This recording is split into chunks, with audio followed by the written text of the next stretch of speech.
stay tuned. So the one thing that I won't be able to do, hi nonprofit leaders, I'm assuming you're here. It says we're live on Facebook. I had to move from my laptop to my desktop, which changed things, and Facebook changed how we live streamed this.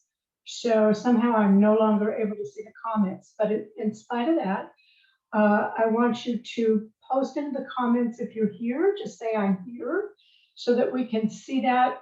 Towards the end, I will try to go into the comments.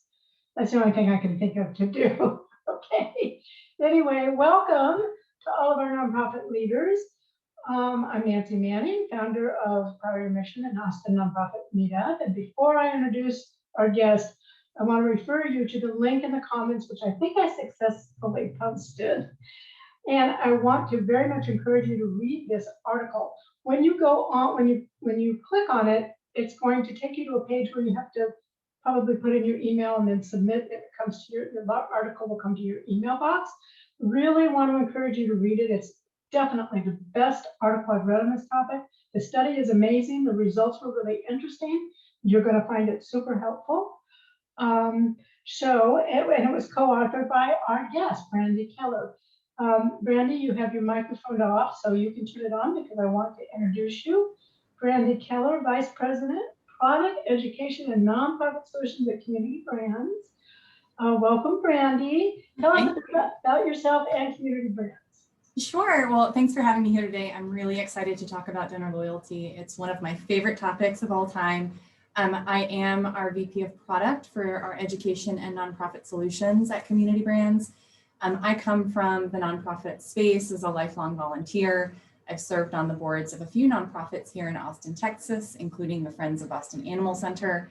And so I've got a little bit of interesting background. I've managed fundraising campaigns and have obviously supported organizations as a donor.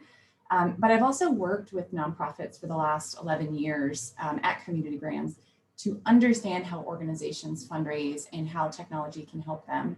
And so, just a little bit of background on Community Brands. We're an organization, a software provider that serves nonprofits, schools, and other nonprofit or other purpose-driven organizations. And, we're formerly at Billa, and we provide technology for nonprofits to help them meet their mission. So whether it's accounting, CRM, online fundraising, and event fundraising, we have a whole suite of solutions that I support, my team supports, to help organizations execute on their mission effectively and engage donors. So this topic obviously is near and dear to us, to me especially. And I was really excited when Nancy invited me to speak today because we've done a lot of research. She reached out because of the donor loyalty study. There's a lot of really interesting dynamics with donors. And in our research to better understand donor behavior, we found a lot of really good food for thought on donor loyalty and just how to build relationships with donors. So in the study that she's linked to you guys, you'll find some really great nuggets of information.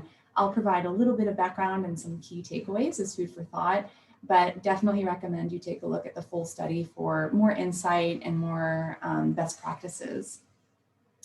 So in this study, just as an introduction, we wanted to better understand donor behaviors and just their attitudes around giving. We had been researching donor engagement and wanted to take this a couple of levels deeper. And we surveyed about 1,100 or 1,200 donors throughout the US across all age segments who had made at least one donation to a nonprofit organization in the last year. And so it's really an interesting time for us to think about donor loyalty. And so this research, I think, is helpful for organizations at this time because in the past year, we've seen such a large spike in donation activity as a result of COVID. So in 2020, if you're watching giving trends, you'll know that overall giving was up more than 10% compared to 2019. Donations in 2020 were at their highest point than they had been in the last 5 years. And the number of new donors had actually increased by more than 7% over 2019.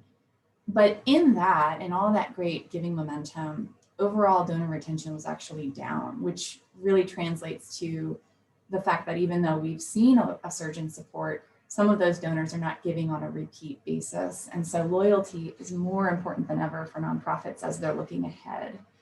So in thinking about donor loyalty and a lot of the takeaways from this research, I wanted to share a few best practices and just how you can get started to build donor loyalty. First, personalization is really important. And what we found in our research is that the main 3 reasons that people give are because, one, they have a passion for your organization's cause. 2, they believe your organization needs their support, their financial support. Or 3, they personally know someone who has been affected or could be affected by your mission. And so because giving is personal to donors, it's really important to make sure that you're tailoring your message to them wherever you can. In our research, we really found that 71% of donors felt more engaged with an organization when they received content that they felt had been personalized to them. And this makes sense because if you're thinking about how we interact with other businesses in our personal lives, there's a lot of personalization that for-profit companies are offering on a daily basis. Just think about Netflix, Amazon, probably a million other companies that you interact with day to day. There are lots of examples out there in the world. Unfortunately, that's raised the bar a bit, and expectations from donors are naturally higher.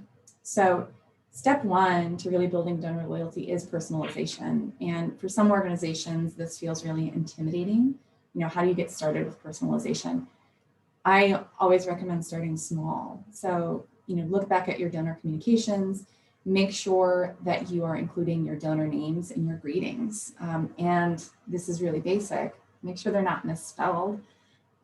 Take a look back at the information you're sending them. It's important to think about what's motivating your donor. Look at their giving history. If they've expressed interest in or have directly supported certain programs or certain programs or activities. So for example, if a donor has contributed funds to purchase technology equipment for a girls after school program, make sure that you're showing impact and offering those donors updates for that program. Maybe don't send them updates that only talk about how the capital project for your office rebuild is going. It's important to know where they're coming from and what motivates them. And you should be able to track a lot of that through their giving history and just where they're showing interest in some of your offerings.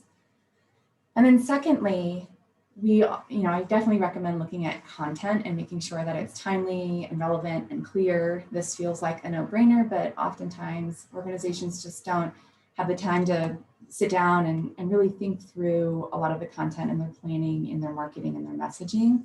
And they might be just kind of going through the process they've always followed.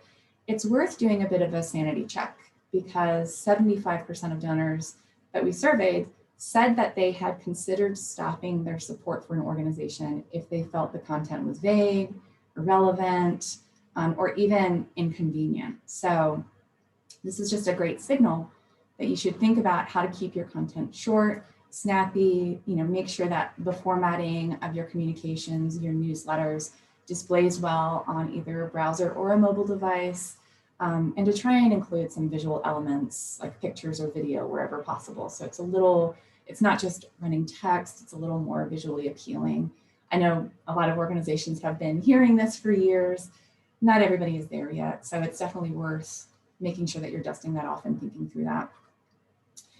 Third, what was really interesting from the study is that we found that donors who participated in events or volunteering opportunities were much more likely to give to an organization on a repeat basis. So even though a lot of nonprofits have scaled back events this past year to conserve costs, or because of safety protocol, or because they've had to reduce staff, there are still low effort ways that you can host events or volunteer opportunities virtually while respecting CDC and local guidance for reopening.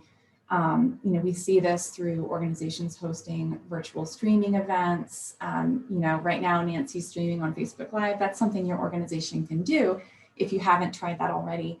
now is really the time to think about how to have some component of events or volunteering for donors so that you have an opportunity for them to participate in an activity as we're returning to normal, keeping your organization top of mind and building more of that connection with donors. And then finally, this is my biggest takeaway and something that I always try to reiterate with organizations. Get feedback from your donors. Donor loyalty is really built on a foundation of engagement. And sometimes that can feel overwhelming, just that concept of engagement. You hear it all the time, but what does that mean? A lot of times organizations don't know where to start. And this is where I definitely want to encourage you to take the leap and overcome a very, very common fear of over messaging. You don't want to send too many communications to your donors. I understand that fear, but the value that you can get from asking your customers for feedback is enormous. So I always recommend sending out a survey to donors, asking them why they support your cause, what you could do better, what kinds of volunteering events or other programs and services they might like to see. And along with that, you can also ask them for updates to their contact information. You can really validate some assumptions or questions you have about what your donors need or what their preferences are, questions even your board may have, while also making sure that your data is accurate. It's kind of a win-win scenario, and it helps you build that bridge to better understand what motivates them. So a big reward for a small lift. Okay, listen, I have questions or comments. When I read that study, there were some things that really surprised me. You brought up a couple of them, but one was the age groups. My daughter's a millennial, and I was shocked to find out that that age group wants 2 times a month. They want their communication. What? Yeah. Yeah, and then the next group, Gen X's want it once a month, and Boomers are quarterly. I mean, it was such valuable information, which means you got to get their age. You got to find a way to get that. Absolutely. And I would say best practice, because I know a lot of people are sensitive about asking for age. You don't have to ask for their numeric age. You can ask for how they would self-identify from a generation standpoint. So how would you self-identify? Are you millennial? Do you identify as Gen X? You can have them give that category. Yeah, that range thing is good. Mm-hmm. Cynthia wants to know, do you send surveys to your entire list or a certain segment? It's a great question. I guess it would depend on what you're hoping to uncover. I think if you're trying to better understand as a whole what your donor base is interested in, maybe you don't have a good feel for what motivates them or even how to really segment. If you're not sure where to start to create different surveys for your donors, that's probably a great signal that you might want to ask some questions to better understand them. So maybe asking for demographics, program interests, sending out a survey to your whole base to better identify how to categorize might be the best place to start. We did that at Travis Audubon when I was executive director. We sent a survey to the entire membership, and it was all on communications, what they liked about the social media, what they wanted in their newsletter, what they wanted in their e-blast, what they liked on the website. Was very valuable to do that kind of survey. And we're coming to the end, but I wanted to also say, Cynthia is somebody who knows this. She and I will tell you, doing events, the return on investment, because you spend so much time, that the return is sometimes seen as low, but I learned something new by looking at this study, that how much more engaged donors are as a result of certain events and types of events. And the thing I've been talking about for years that was validated in your study is volunteers are like gold. So again, really want to encourage people to read the whole study. And at the end, it's really nice because you do a little recap of do this, do this, do this. I love that. So guys, please read the study and think. I'm going to post it again on Friday in my Friday finds, or whatever I call that now. And of course, I want to invite everybody to attend the meetup on the 20th when I have Kara McConnell as my co-presenter on individual donor programs. So please attend that. And I like to stay mindful of everybody's time, but I could talk to Brandy much longer. So listen, I just want to thank you so much, Brandy, for coming. I love this. And I've recorded it, so I'm going to put it up on my YouTube channel. I'll send that to you later, and you can refer people to that. And our group can also watch it there too. So I just really appreciate what you did, and I'm so grateful I found your study. It's very helpful. Thank you. Oh, good. I'm glad. I hope this is helpful. All right, we'll say goodbye because I do like to be mindful of people's time. Thank you so much. Thank you. Bye-bye.